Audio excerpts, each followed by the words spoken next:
food is also like very vital to like the Roots career. Yo, what's going on, people? It's your main man Daym Drops, of course. Wifey on the side up over here. We're wrapping it up.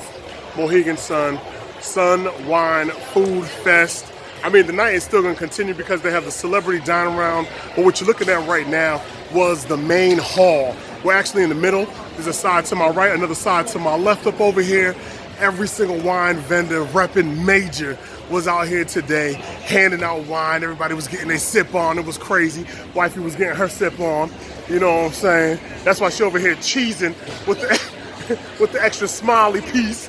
But we're getting ready for the celebrity dine around. So I just want y'all to look at this one time. Bang, straight like that. Fire, straight like that. Pure madness, man. Pure, it was anarchy up in here. I didn't want to film everybody, and I didn't want to start filming with everybody up in here because you wouldn't even have heard your boy. It was just that loud up in here. But there's so much more to see. If you didn't make it out this year, make sure to come out next year because next year is going to be twice as crazy. They already expanded and made this thing even bigger than it was last year. So I'm already excited. I hope you're excited. Sit back, relax. Your man Daym Drops.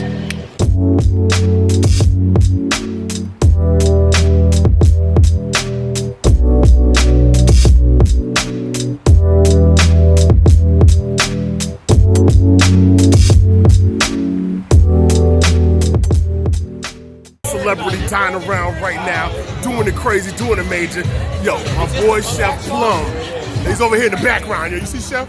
Sit right up over here. Let's do this. Yo, Chef, we about to tell him what you whipping up tonight. Yo, we got an unbelievable deep fried slider with pimento cheese, bacon jam, homemade pickles, and a Mississippi comeback sauce. If you're not here, you should be. Get some. Woo! All right, we're about to get into it. Kind of crazy right now because it's looking like a super deep fried, extra crispy, you know what I'm saying? And the exterior piece. He said pimento cheese is rocking with this one. Slider on the inside. Let's find out.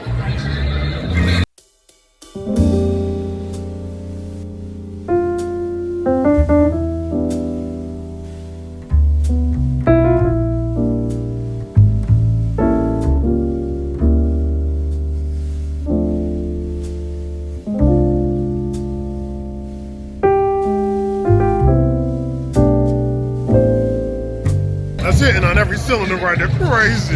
Now you know I love my burger, right? That's a tender fender bender on the burger game. I hit that pimento cheese, that mixture, that combination, that crispiness with a tender fender bender threw me off to the next level. Chef Plum, he played too many games. Every time I see this man, last year he beat me in the face with all type of crazy flavors. This year he took it up to the next level.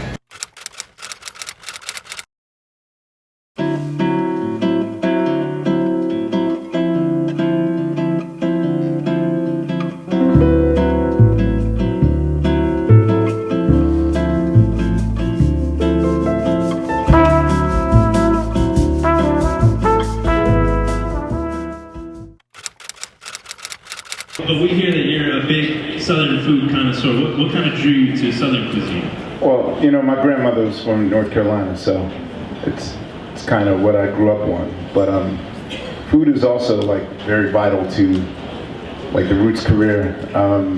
We would often include chefs in our recording budget so that way we could lure. Jam session and community is very important to us because we just don't write and do our songs alone.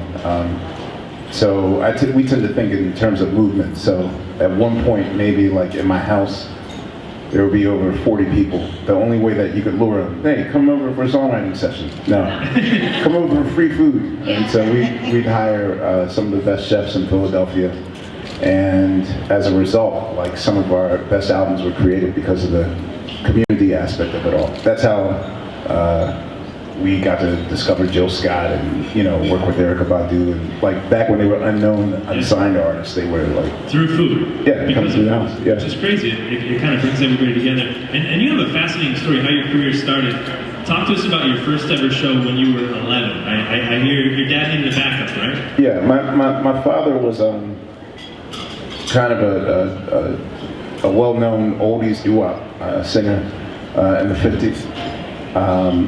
He was on Chess Records. He had a group called the Andrews and the Hearts. And so I guess by the time I was born, the nostalgia era sort of picked up in the early 70s, and with like Grease and Happy Days and American Graffiti, that sort of thing. So it's weird. Parents really didn't believe in babysitters back then, so they kind of put me in the family business. Like by 6, I was the family GPS. Like I could navigate Rand McNally maps. By 8, I knew how to steam, iron, clean their wardrobe. I'm very good at Tetris. I know how to pack pack the truck. By the time I was 10, I was doing production like lights.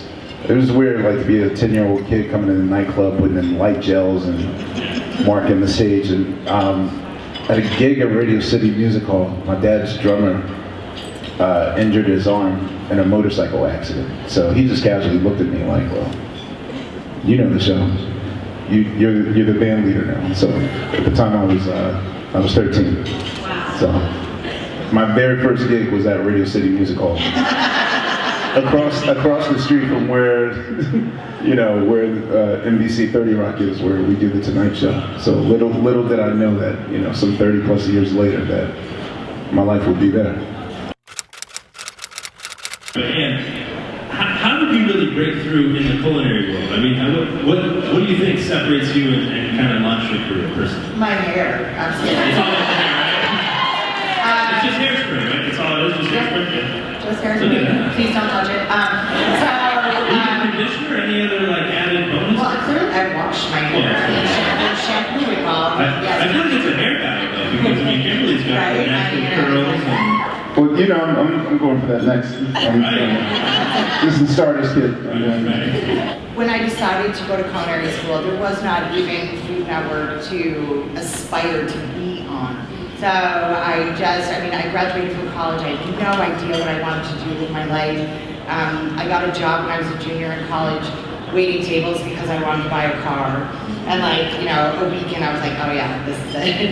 It's like restaurants are kind of like the land of the misfit toys, and I felt like I fit right in. I made a career out of it. I just wanted to work so hard. I was just like, I can't work hard enough, I can't do enough, I can't learn enough. And then a few years down the road, I got a job working for Mario Batali, and he started with Iron Chef, and he asked me to be on his Iron Chef team. And we did our first battle. I just remember this so well. It was against Morimoto, and it was Battle of Spiny Lobster. That's what the chairman on the German said it. We were all so scared. But yes, right? Here's tomorrow. I think a couple of years, a couple of seasons down the road, the Food Network was like, oh wow, this chick can cook. Let's see if she can cook and talk. And so they gave me a screen test, and my first show, Secrets of a Restaurant Chef, came out of that. And then Worst Cooks came, and then another show, Chef Wanted, and who knew that Worst Cooks would be the one that stuck?